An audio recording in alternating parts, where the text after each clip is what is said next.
Hey friends, let's talk about something that keeps way too many of us up at night, and that's royalties. If you're a label owner, you know what I mean. The spreadsheets, the formulas, the endless anxiety about whether you're getting it right. Are you calculating things correctly? Are your artists happy? How do you even start to stay organized as your catalog grows? That's why I want to tell you about Infinite Catalog, the royalty accounting tool that's changing the game for indie labels. Labels like Merge, DFA Records, and Mexican Summer swear by it, and for good reason. With Infinite Catalog, royalty accounting gets broken down into 4 easy steps. Number 1, you build your catalog automatically. Just upload your revenue data and they handle the rest. Number 2, let the math handle itself. Balances calculate automatically. No more, what do we owe and who do we owe, blah, blah, blah. Number 3, show your artists everything. Give them access to their earnings data, building transparency and trust. And number 4, pay with confidence. Pay artists how and when you want, and let Infinite Catalog keep it all balanced. And here's the best part. To kick off 2025, Infinite Catalog is offering 50% off your first 3 months, plus a 14-day free trial. You can upload as much data as you want during the trial, and IC will help you sort it all out. So stop letting royalties stress you out. Get your accounting in order and build stronger relationships with your artists. Head to infinitecatalog.com and start your free trial today. Your future self and your artists will thank you.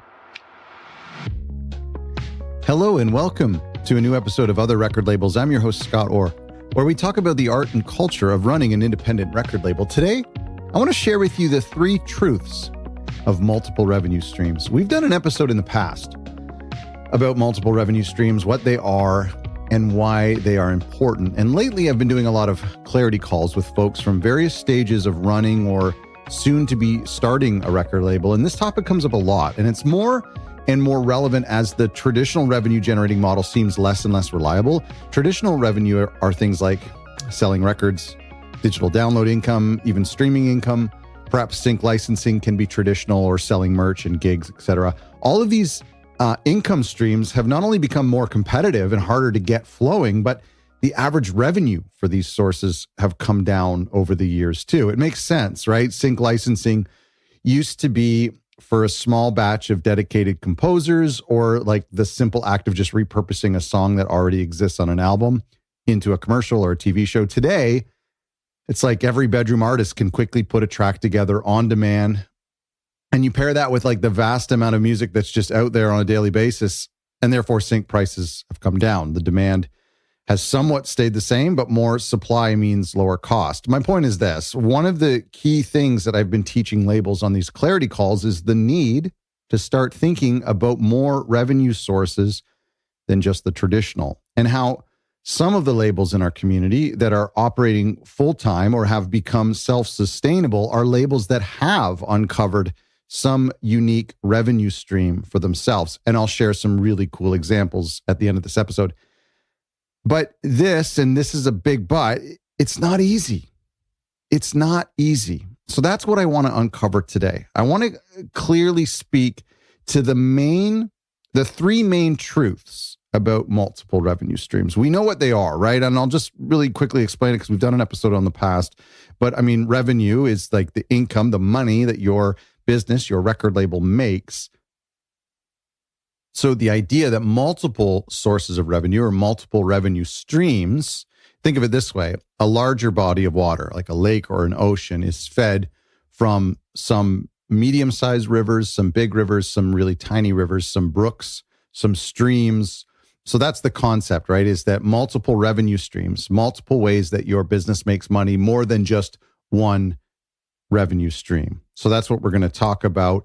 And I think that this is, I think every label, in fact, every business owner should understand this. And so here are the 3 truths. Truth number 1, multiple revenue streams is the best way to achieve success and sustainability. So this is really for any business, but today we're talking about record labels. Multiple revenue streams is the best way, dare I say, the only way to achieve success and sustainability. Now, what is success to some of you? I know I've talked to millions of labels, and I can speak for myself. A lot of times success is sustainability, just meaning we sell enough records to make another record, or we sell enough records to make sure that the artists on our label can be full-time or part-time musicians. We sell enough records, we sell enough XYZ so that the label owner can quit their day job, or maybe their label owner can go down to part-time, whatever that success is for you. Multiple revenue streams is the best way to achieve this success and sustainability, however you define success. We know this because of how big companies are operating these days. Gone are the days when a company does one thing and one thing only. It's the many micro transactions that companies get us into, like think of Amazon. They sell everything online, whether they make 1 cent profit or they make $100 profit. They have a B2B side of their business, and now there's Amazon Studios making TV shows and movies.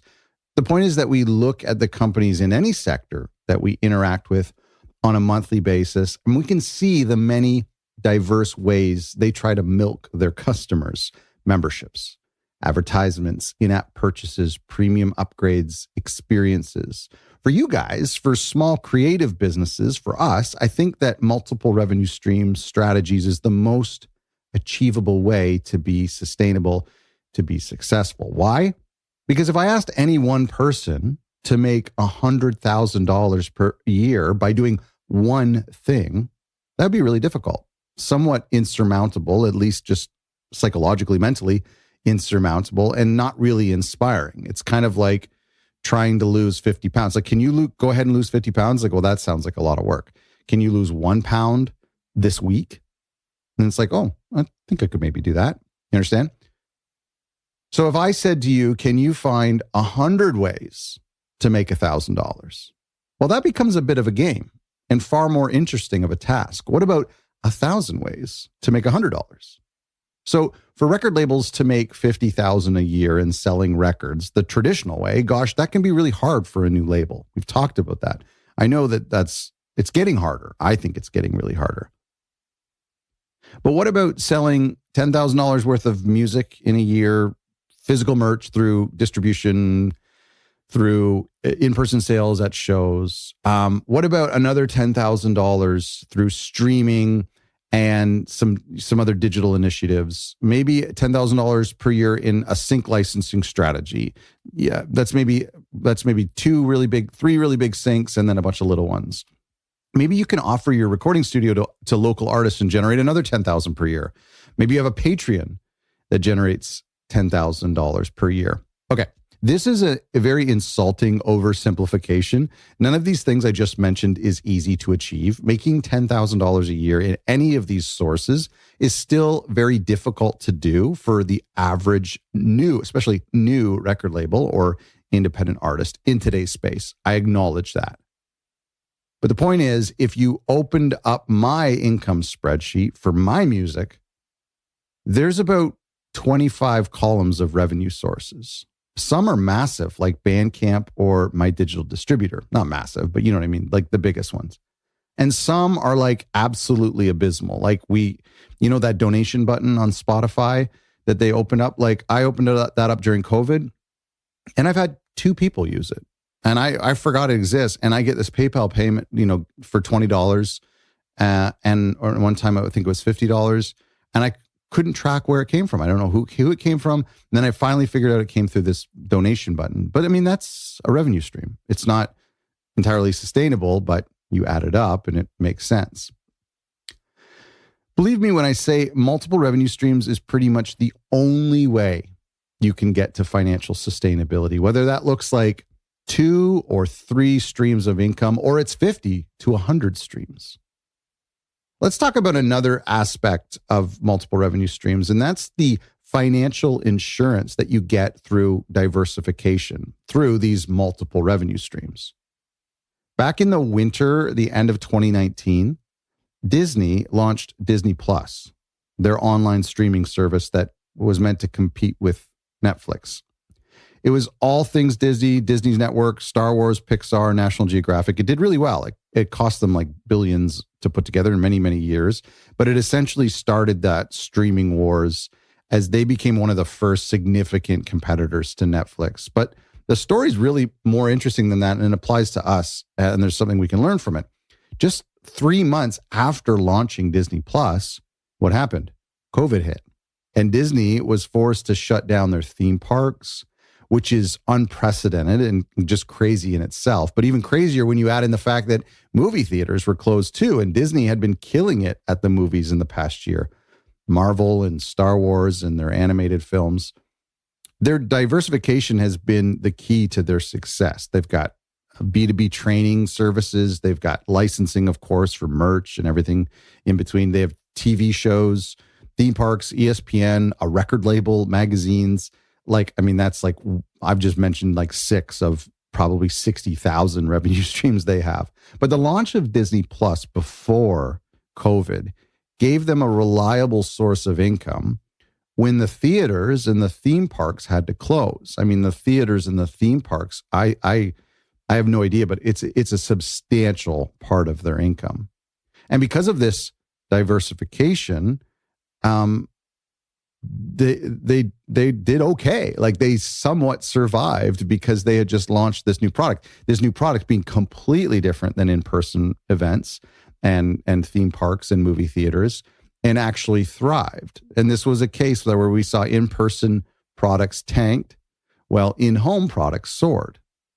So what does that look like for you? How diverse are your sources of income? If you go through a rough patch, if the economy's a little bit difficult, or if maybe you don't have some new releases in the pipeline, are there other sources of income that maybe aren't reliant on you meeting with new artists, recording things? If you get really busy doing another thing, is that generating income while another thing is maybe a little more dormant? Is that okay? That's what diversification looks like. And that's why truth number 1 is that multiple revenue streams is the only way to be successful. And we see that in major gross corporations, but we see that, and I'll show you some examples at the end, in really, really innovative and creative record labels and businesses in our space. Truth number 2. This is a tough one, guys. Okay. You're not going to like this. Truth number 2 about multiple revenue streams is multiple revenue streams take years of innovating and iterating. It's really hard to do. This is not just something that you can add to your portfolio on day 1 of starting a record label or any business. Multiple revenue streams take years of innovating and iterating. Now, there's maybe 2 or 3 or 5 or 10 you can add on day 1, sure. But diversifying yourself takes a really long time. It takes years of trying and failing and keeping what works and just kind of stop doing what doesn't work. Everything I've talked about sounds easy, and I know you're probably annoyed at how easy I'm making it sound, when we both know it's extremely difficult to earn a dollar in today's music industry. To go back to the Disney Plus example, Disney launched Disney Plus 12 years after Netflix streaming launched. It took Disney over a decade to build that revenue stream that would potentially save them in 2020. So there's a lot of quick and easy things about starting a record label, but understand that building revenue streams is not one of them. I know labels in our community who did what every one of us did, which is to start selling records online, digital and physical, but then many years into it, started to build out their online store, not dependent on Bandcamp. And then as an audience started coming to them for music, they started carrying other people's records in the same genre, essentially becoming more of an online record store than just a record label. But this is not an idea you can have on day 1. Whatever it is that sustains your label will have to be unique to your interests and skills. And trust me when I say it will be unexpected. It will be a part of the business that suits your personality, but it's not something that will come forced or come quickly. I know a record label that bought an office for their label in a sketchy part of town 20 years ago. And today it's a nice part of town. And so they lease out some of the offices in their building, and that's a revenue stream for the record label. That took 20 years. Some labels exist in countries where their government offers music grants. And a few labels I know have gotten really good at applying for these grants. That's a revenue stream, but it takes time. A couple of labels we interviewed on the show have created really reliable membership clubs where fans pay annually to receive everything they release. That's a reliable membership revenue stream that they can use to help determine how many records to press. Third Man Records opened a pressing plant and a retail store, and they do everything. Real World Records is a recording studio. They have a Bandcamp subscription full of rarities, and now they're doing like TikTok videos for musicians and younger audio engineers. Our friends InterOcean Records sell an audio plugin and sample packs in their web store. I've talked about a lot of these examples over the years. I've been pretty restless with my label too. I did a monthly membership years ago when Bandcamp launched that subscription feature. I did a monthly membership where I shared a different rarity each month. I dabbled in making guitar pedals to sell to musicians. That didn't work. It was a great idea. Worked on it for maybe 6 months to a year. It just never worked out. I did a reissue campaign with cassettes. We did some of our older albums on cassettes, and that failed too. Never worked. Didn't sell any. I think I sold one. I filmed studio tours of local studios in my area and posted them on YouTube to start making YouTube revenue, but more importantly, to promote my brand. And that went really well, really well. And then I did the same thing, but instead of interviewing studio owners, I interviewed record labels, again, as a way to promote my brand, whatever that was. And 7 years later, you're still listening. So understand that these things are great. They're essential to your business, but they take a long time and they come naturally. It's like, this thing is working really well for us. Let's keep doing that. Let's do more of it. These things are fine, whatever. We tried something, it failed. That's okay. Truth number 3, the last truth. Multiple revenue streams is marrying the traditional with the non-traditional. Multiple revenue streams is marrying the traditional with the non-traditional. Traditional revenue streams can't be overlooked and should be the basis of your business. And really, it's not uncommon for them to be the majority of your revenue. As much as I've been preaching about multiple revenue streams in this episode, I want to be clear that rarely will your revenue streams be all equal. This is an important little point here.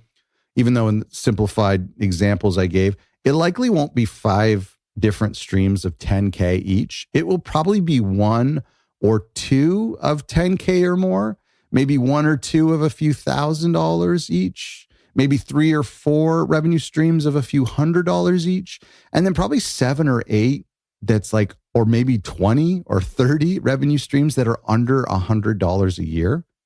But that, in my opinion, is a healthy business.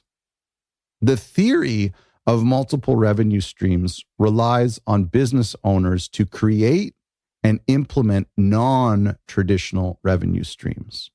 As I mentioned in the section before, this takes time. This is not something you will think of today. The only thing you can do today is to commit to iterating. What does that mean? That means what you're doing now, we change a little bit, we come up with a new idea. Some part of that works, but the other part doesn't. So we pivot just a little bit. We change lanes just a little bit. We're going to the same destination, but we try it slightly different way. And then innovating. Innovating means coming up with something brand new, something exciting. So here's what I want you to do today. I want you to write these questions down. I'm going to read you 5 questions, okay? I want you to write these questions down. If I remember, I'll try to put them in the description of this episode so you can copy and paste them later. I want you to write these questions down and then answer them today or over the next couple of days. All right? 5 questions I think will help you sort out some of these revenue streams and start to build multiple revenue streams. Question number one, what can I do that no other record label is doing? What can I do that no other record label is doing? That's innovation. Number 2, what can I do that other businesses do regularly, but most record labels don't? What can I do that other businesses do regularly, but most record labels don't do? For example, door delivery. Every restaurant will deliver food. Do any record labels deliver records to your door? It's just a thought. Question number 3. What can I do to improve what I'm already doing? What can I do to improve what I'm already doing? Number 4, what areas of the music industry am I most passionate about? What areas of the music industry am I most passionate about? And finally, number 5, what am I good at? Now, these questions are going to just get the ball rolling and start to help you think about iterating and innovating. What can I do that no other record label is doing? What can I do that other businesses do regularly, but most record labels don't do? What can I do to improve what I'm already doing? What areas of the music industry am I most passionate about? And what am I good at? Here's an easier takeaway that I heard recently, and I've been trying to apply to other record labels, the show and everything I do, and a lot of things in life, really. Ready? More, better, new. More, better, new. More of what you're already doing. Keep doing what you're doing, but do it better. And then do something completely new. Okay, there you have it.